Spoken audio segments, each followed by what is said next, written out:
شب گریزاں ہوگی آخر جلوائے خورشید سے، یہ چمن معمور ہوگا نغمائے توحید سے۔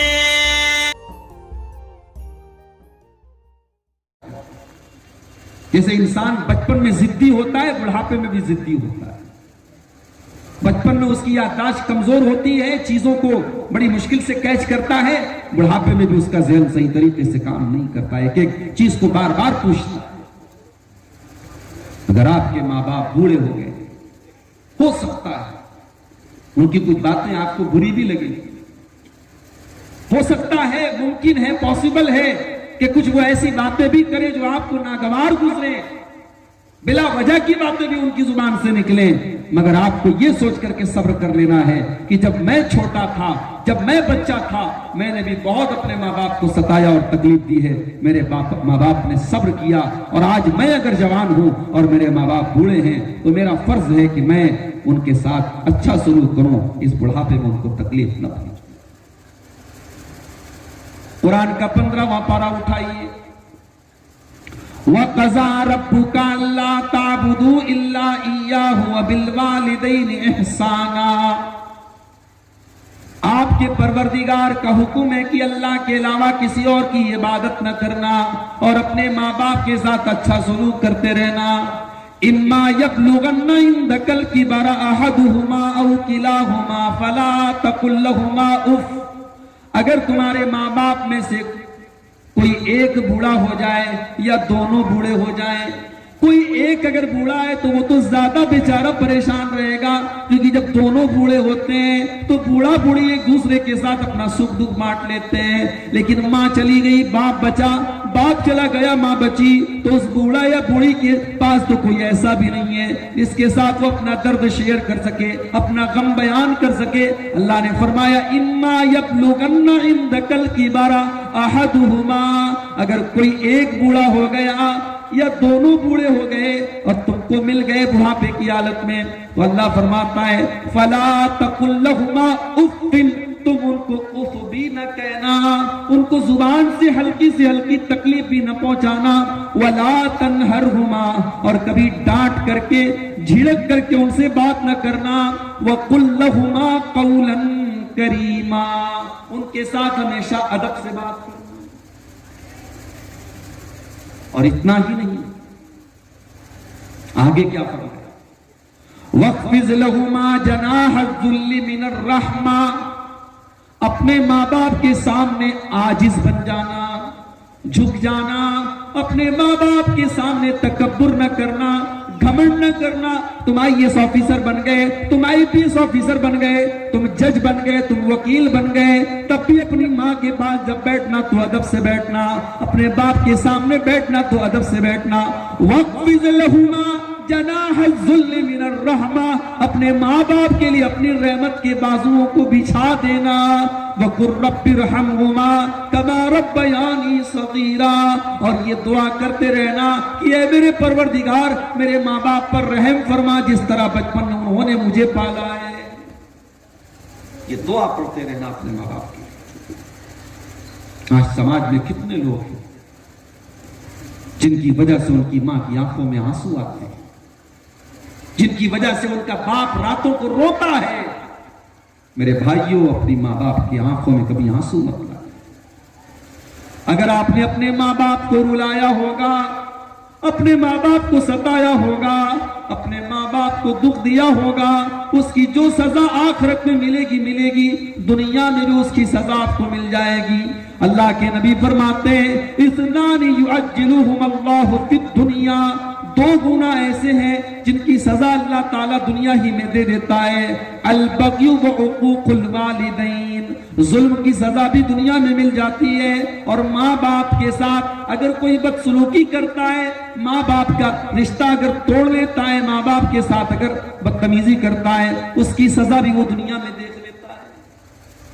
تو ماں باپ کو کبھی دکھ مت دینا، ہمیشہ جب تک وہ زندہ ہیں ان کے ساتھ بھلائی کرو، جب وہ اللہ کے پاس چلے جائیں جب بھی دعا کے لیے ہاتھ اٹھاؤ، کچھ نہیں یاد ہے تو یہ چھوٹی سی دعا یاد کر لو، رب ارحمہما کما ربیانی صغیرا، پروردگار میرے ماں باپ پر رحم فرما جس طرح بچپن میں انہوں نے مجھے پالا۔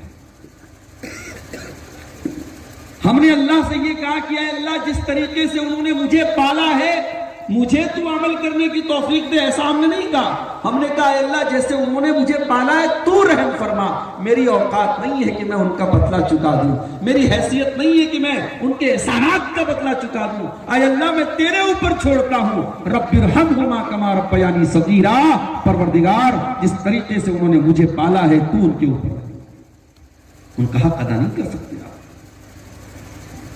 حضرت عمر فاروق رضی اللہ تعالیٰ عنہ نے ایک انسان کو دیکھا اپنی بوڑھی ماں کو اپنے کندھے پہ بٹھا کے خانہ کعبہ کا طواف کر رہا ہے، بہت خوش بنا ہے، آج میں نے اپنی بوڑھی ماں کو خانہ کعبہ کا طواف کرا دیا، میں نے حج کرا دیا، میں نے عمرہ کرا دیا۔ جب وہ طواف کر لیتا ہے بڑی خوشی کے ساتھ کہتا ہے کہ اے امیر المومنین آج میں نے اپنی ماں کا حق ادا کر دیا، مجھے ایسا لگتا ہے کہ آج میں نے اپنی ماں کا حق ادا کر دیا۔ حضرت عمر نے کہا کہ تو حق ادا کرنے کی بات کرتا ہے، تیری ماں نے تجھے جنم دیتے وقت جو چیخ کی آواز تیری ماں نے نکالی تھی، تیری ماں کی تکلیف اور درد کی وجہ سے تیری ماں کی زبان سے جو چیخ کی آواز نکلی تھی، آج تو نے اس چیخ کا بھی حق ادا نہیں کیا ہے، اس آواز کا بھی تو نے حق ادا نہیں کیا ہے اور تو حق ادا کرنے کی بات کرتا ہے۔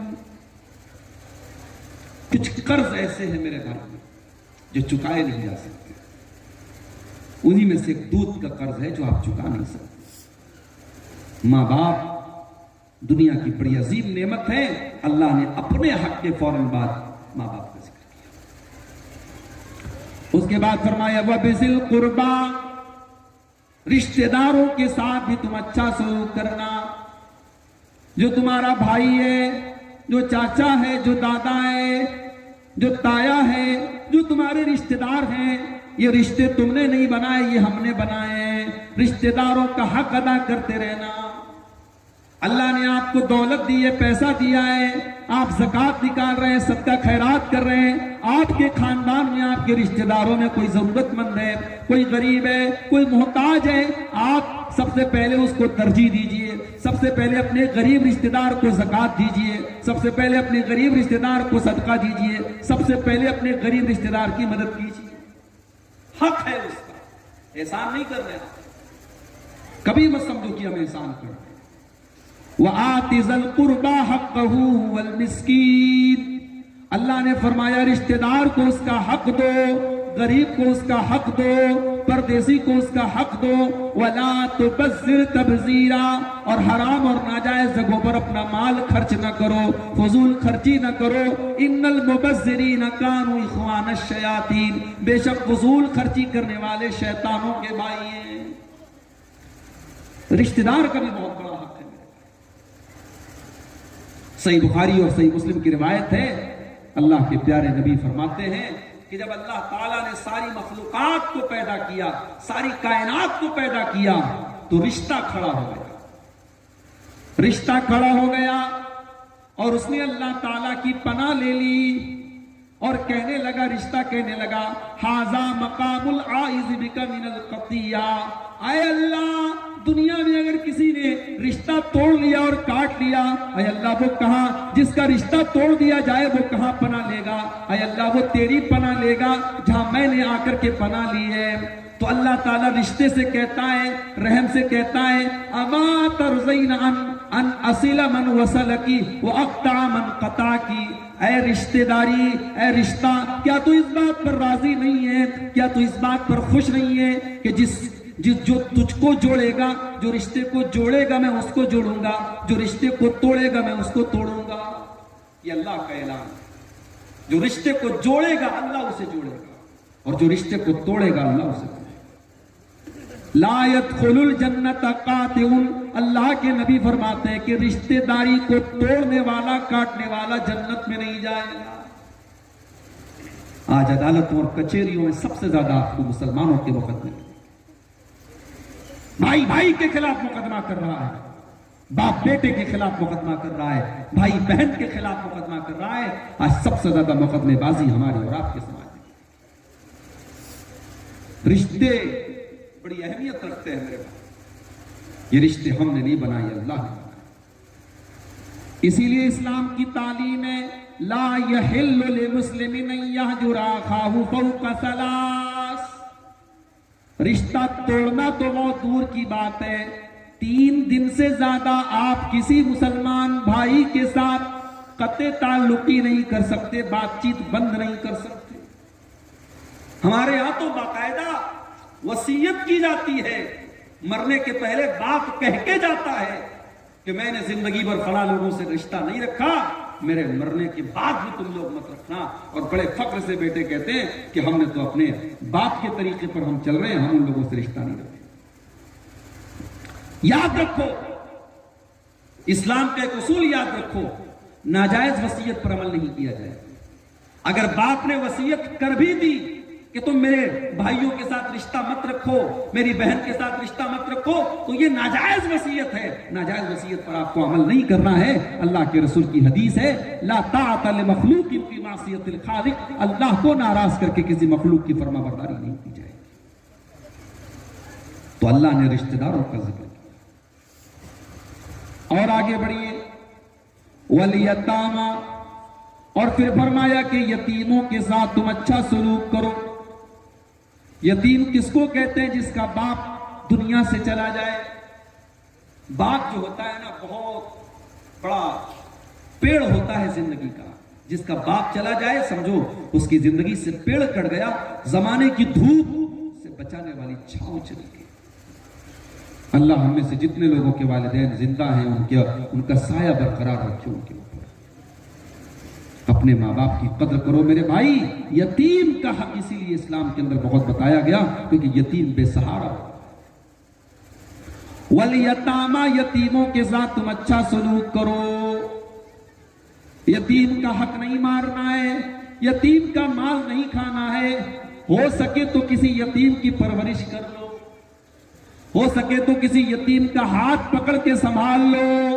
انا وکافل الیتیم کہاتین. اللہ کے پیارے نبی اپنی دونوں انگلیوں سے اشارہ کر کے فرماتے ہیں جیسے یہ دونوں انگلیاں ایک دوسرے کے ساتھ ملی ہوئی ہیں، سٹی ہوئی ہیں. یتیم کی پرورش کرنے والا جنت میں میرے ساتھ رہے گا جس طریقے سے یہ دونوں انگلیاں ساتھ میں ہیں. یتیم کا بڑا حق ہے میرے بھائی. ایک صحابی نے اللہ کے نبی سے پوچھا اے اللہ کے نبی میرے دل کی سختی کا کوئی علاج بتائیے، مجھے ایسا محسوس ہوتا ہے کہ میرا دل بہت سخت ہے، اس کا کوئی علاج بتائیے. اللہ کے پیارے نبی نے فرمایا اذا اردت ان یلین قلبک فامسح برأس الیتیم. اگر چاہتے ہو کہ تمہارا دل نرم ہو جائے، ملائم ہو جائے، دل کی سختی دور ہو جائے، دل کی کٹھورتا دور ہو جائے تو کسی یتیم کے سر پہ محبت سے ہاتھ پھیر دو، کسی یتیم کے ساتھ بھلائی کرو، تمہارا دل سافٹ ہو جائے گا، تمہارا دل نرم ہو جائے گا. وابن السبیل والیتاما والمساکین، یتیموں کے ساتھ تم اچھا سلوک کرو اور مسکینوں کے ساتھ، غریبوں کے ساتھ اچھا سلوک کرو. آپ نے ولیمہ کی دعوت دی، آپ نے رگے پورا کے امیروں کو بلایا. آپ کے پڑوس میں غریب آپ کا رہتا تھا، آپ نے اس غریب کو نہیں بلایا. آپ نے عقیقہ کیا، آپ نے اپنے رشتہ داروں میں امیروں کو بلایا، آپ نے غریبوں کو نظر انداز کر دیا. اللہ کے نبی فرماتے ہیں سب سے بری دعوت اس ولیمے کی دعوت ہے یدعا لها الاغنیاء ویترک لها الفقراء، جس میں امیروں کو تو بلا لیا جائے اور غریبوں کو نظر انداز کر دیا جائے، غریبوں کو چھوڑ دیا جائے. یہ نہیں ہونا چاہیے. غریب کی بھی ایک عزت ہوتی ہے، ایک رسپیکٹ ہوتی ہے، ایک ایگو ہوتا ہے، اس کو ہٹ مت کیجیے، اس کو تکلیف مت کیجیے. اس کا ایک آتم سمان ہوتا ہے، اس کا خیال رکھیے. والجار ذی القربى، اور پھر آگے اللہ فرماتا ہے کہ اس پڑوسی کے ساتھ تم بھلائی کرو جو پڑوسی کے ساتھ ساتھ رشتہ دار بھی ہے. ایک ہوتا ہے پڑوسی. پڑوسی کون ہے؟ جو آپ کے پڑوس میں رہتا ہے. اگر پڑوسی کے ساتھ ساتھ وہ پڑوسی رشتہ دار بھی ہے تو اس کا حق ڈبل ہے. اس کو حق جوار بھی حاصل ہے، حق قرابت بھی حاصل ہے، پڑوس کا بھی حق حاصل ہے اور رشتہ داری کا بھی حق حاصل ہے. اللہ نے اس کا پہلے ذکر کیا. رشتہ، رشتہ دار اگر آپ کا ہے اور پڑوسی بھی ہے اس کے ساتھ اچھا سلوک کرو. والجار ذی القربا، قریبی پڑوسی ہے تو اس کے ساتھ بھی تم بھلائی کرو، والجار الجنوبی، اور دور کا پڑوسی ہے تو اس کے ساتھ بھی تم بھلائی کرو۔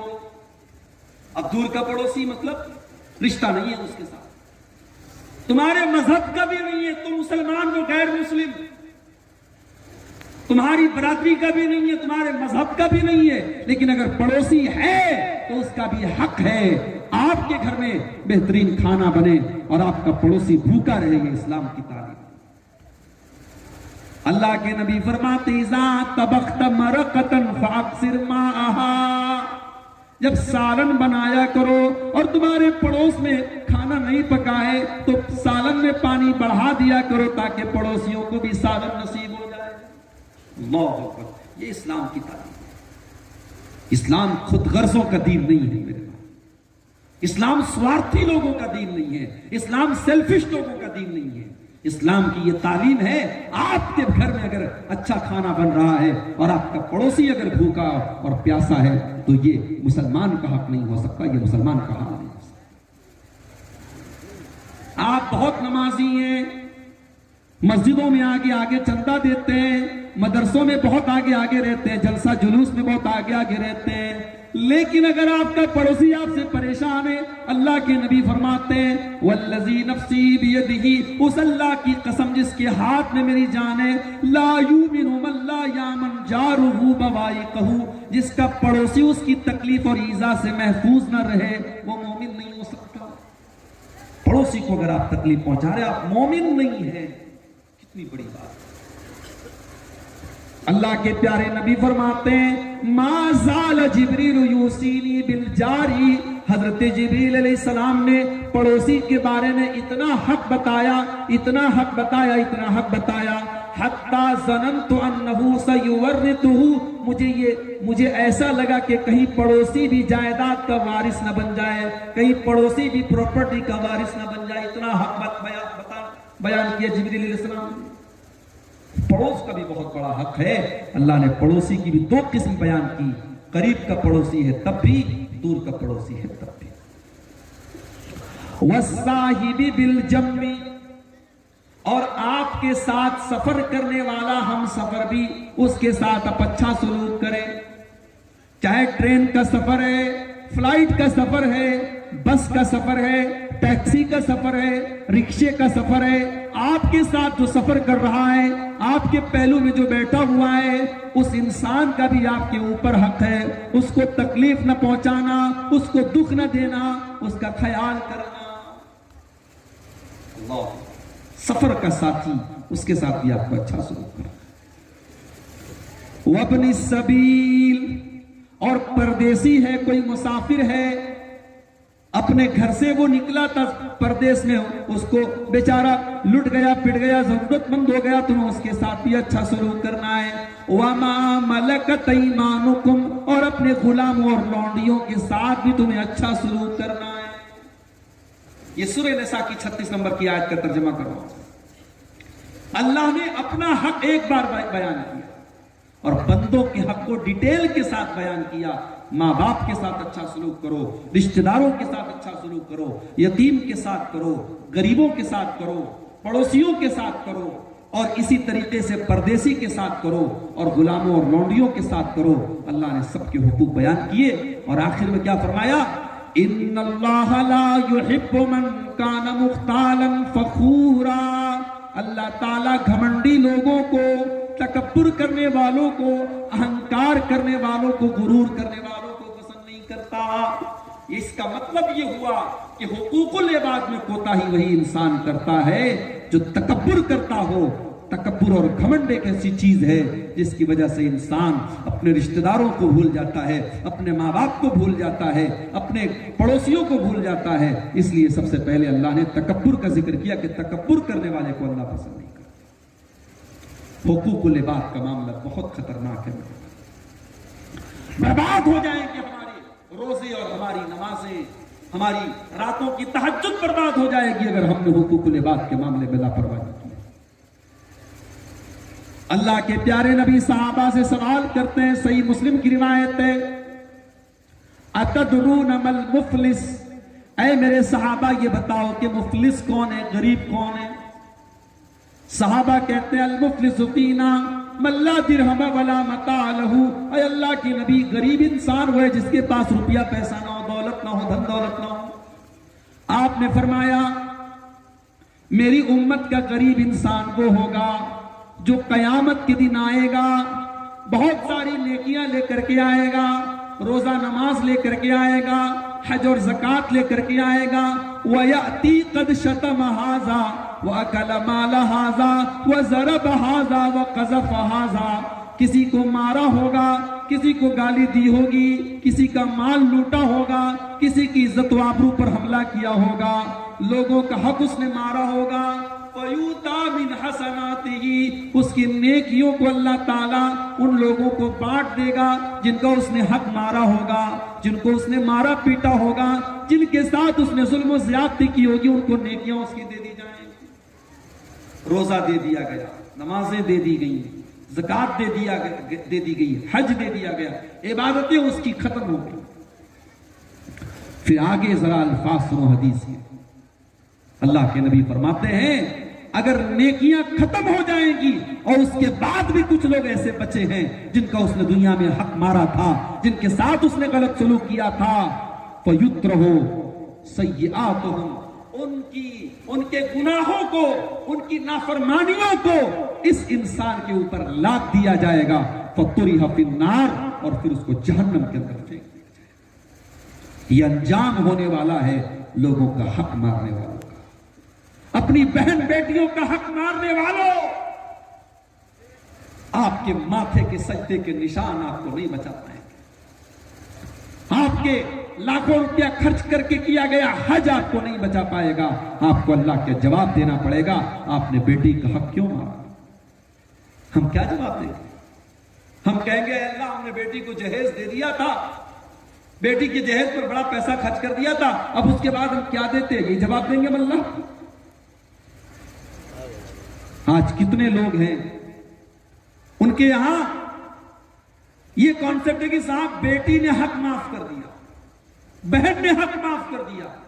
کبھی آج تک آپ نے یہ مثال نہیں سنی ہوگی کہ بھائی نے اپنا حق معاف کر دیا۔ یہ حق معاف کرنے کا اور قربانی دینے کا ٹھیکہ صرف بہن نے اور بیٹی نے لے رکھا ہے۔ پھر لوگ یہ بھی کہتے ہیں صاحب بیٹی کی شادی پر ہم نے بڑا خرچ کیا ہے، اس کے جہیز پر اور اس کی شادی پر ہم نے بڑا خرچ کیا ہے۔ ذرا انصاف سے بتانا میرے بھائیوں، کیا بیٹوں کی شادی پر آپ خرچ نہیں کرتے؟ اگر آپ بیٹیوں کی شادی پر مان لو لاکھوں روپے خرچ کرتے تو کیا بیٹوں کی شادیاں فری میں ہوتی ہیں؟ بیٹوں کی شادیوں پر ہونے والا خرچ جب آپ کو یہ دلیل اور ثبوت نہیں فراہم کرتا اور آپ وہاں پر اپنے بیٹوں کو جائیداد سے محروم کرنے کی دلیل اس کو نہیں بناتے، تو اپنی بیٹیوں کو ان کے ترکے اور وراثت سے محروم کرنے کی دلیل آپ جہیز کو اور شادیوں پر ہونے والے خرچ کو کیوں بناتے؟